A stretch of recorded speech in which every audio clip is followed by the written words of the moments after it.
भारतीय विदेश मंत्री एस जयशंकर ने यूएन के मंच से कहा था कि जो देश ओसामा बिन लादेन की मेहमान नवाजी कर रहा था, जिसने अपने पड़ोसी की संसद पर हमला किया, वो यूएन जैसे शक्तिशाली मंच पर उपदेश देने के काबिल नहीं है।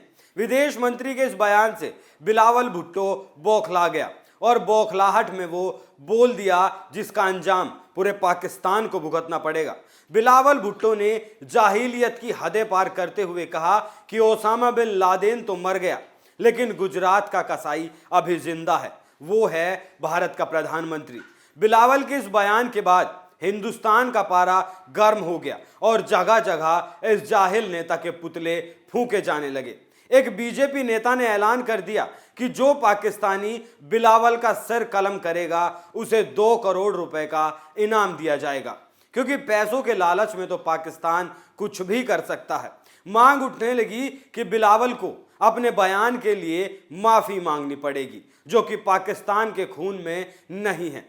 लेकिन उसके बाद जो पाकिस्तान ने कहा वो उसकी जाहिलियत को तो दिखाता ही है, साथ ही ये भी बताता है कि वो कितना बड़ा ड्रामेबाज है। मतलब पाकिस्तान ने भारत को परमाणु बम गिराने की धमकी दी है। जय श्री राम, मैं हूं आपके साथ अभिषेक पुंडीर और आप देखना शुरू कर चुके हैं कैपिटल टीवी का स्पेशल शो थर्ड आई। संयुक्त राष्ट्र सुरक्षा परिषद में आतंकवाद पर लताड़ के बाद पाकिस्तान बौखलाया हुआ है।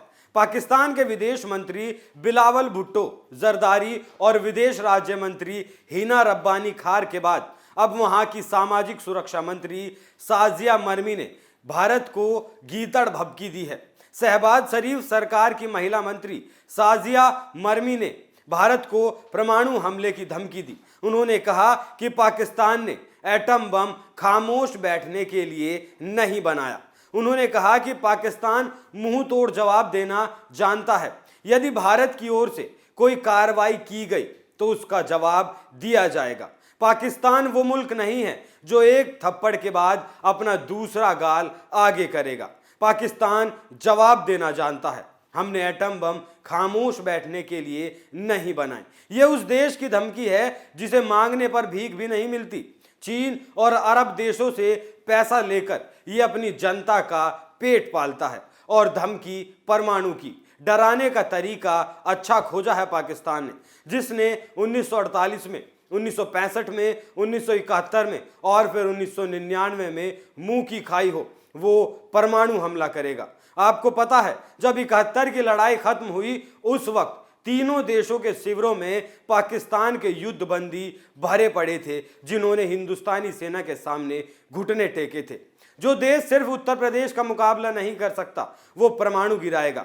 अब आगे सुनिए, साजिया ने आगे कहा, हमारी शिकायत भारत के खिलाफ नहीं है, हमारी शिकायत हिंदुस्तान के मौजूदा नरेंद्र मोदी सरकार से है। आप बार बार पाकिस्तान के खिलाफ इल्जाम लगाते रहेंगे और पाकिस्तान चुपचाप सुनता रहेगा, तो ऐसा नहीं होगा। और ऐसा इसलिए क्योंकि कांग्रेस की सरकार में ये लोग जैसे चाहें फौजियों पर हमले करते थे। इनके ऊपर जवाबी गोली नहीं चलाई जाती थी, लेकिन अब जब ये हमला करते हैं तो घर में घुसकर दुश्मन को नेस्तनाबूद कर दिया जाता है। सर्जिकल स्ट्राइक का दर्द शायद अब तक भूल नहीं पाई है मोहतरमा, और ऊपर से कश्मीर से 370 हट गया तो इनके सीने पर तो सांप लौटने ही थे। लेकिन अगर ऐसी उल जुलूल बयानबाजी ना ही करें तो अच्छा है, क्योंकि अभी पिछले दिनों एक मिसाइल पाकिस्तान में जा गिरी थी। बस शुक्र इतना था कि उसमें बारूद नहीं था, वो खाली थी, गलती से पाकिस्तान की तरफ हो गई। तब खाली मिसाइल से ही पाकिस्तान के तोते उड़ गए थे और ये लोग भारत पर परमाणु गिराएंगे। साजिया ने आगे कहा कि भारत के मंत्री ने यूएन में कहा कि पाकिस्तान आतंक का केंद्र है। ये सब उनका एक प्रोपेगेंडा है। ये सिर्फ आज का नहीं, हम विपक्ष में होते हैं तब भी हम लड़ते हैं। हमें अपने मुल्क की रक्षा भी करनी है और देश के खिलाफ गलत प्रोपेगेंडा की साजिश को भी बेनकाब करना है। शाजिया ने कहा कि हालांकि हम अमन पसंद लोग हैं, शरीफ लोग हैं। बिलावल भुट्टो ने भारत के पीएम मोदी को गुजरात का कसाई कहने के बाद दोनों देशों के बीच वैसे ही तनाव बढ़ा हुआ है। ऐसे में साजिया का बयान बेहद ही भड़काने वाला है। वाह क्या बात की साजिया ने। पाकिस्तान एक अमन पसंद देश है जिसने 4 लड़ाई तो भारत के साथ ही लड़ ली। झूठ तो बोल गई साजिया, लेकिन सफाई से नहीं बोल पाई।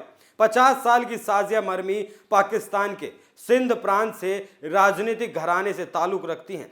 उनके दादा, पिता और उनकी मां भी सियासत में रहे और सरकारी ओहदों पर रहते हुए भारत विरोध की राजनीति को चुना। साजिया भी अपने खानदान के रास्ते पर चल रही हैं। साजिया 30 साल की उम्र में राजनीति में उतरी और साल 2002 में पहली बार चुनाव लड़कर सिंध प्रांत की विधानसभा की सदस्य चुनी गई। उस वक्त परवेज मुशर्रफ की तानाशाही थी। साल 2008 में उनको सिंध सरकार में सूचना मंत्री बनाया गया।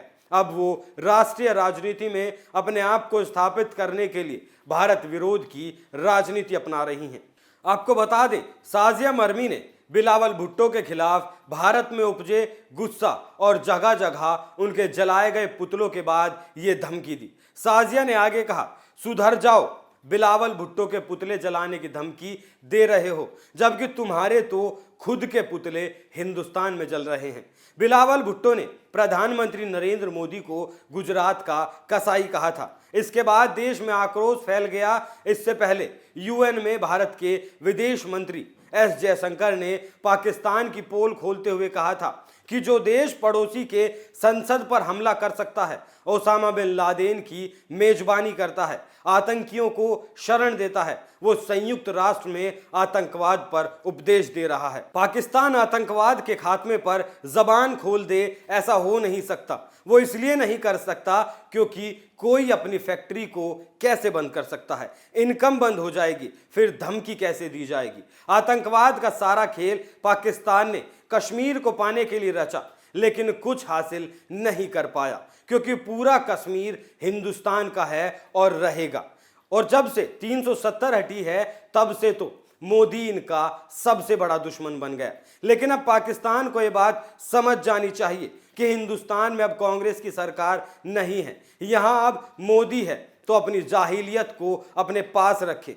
जितना जहर ये मोदी के लिए उगलेंगे, उतना ही इनके लिए खतरनाक होगा, क्योंकि यहां अब क्रिया की प्रतिक्रिया दी जाती है। कब और कैसे दी जाती है, उस बात का अंदाजा पाकिस्तान को पहले से है। तो पाकिस्तान के हुक्मरानों को इस बात पर ध्यान देना चाहिए कि कर्जा किससे लिया जाए, ना कि मोदी के बारे में। और हां, अपने पप्पू को भी संभाल कर रखे, क्योंकि जल्द ही पीओके का नंबर भी आने वाला है। आप इस खबर पर क्या राय रखते हैं, हमें कमेंट करके जरूर बताएं।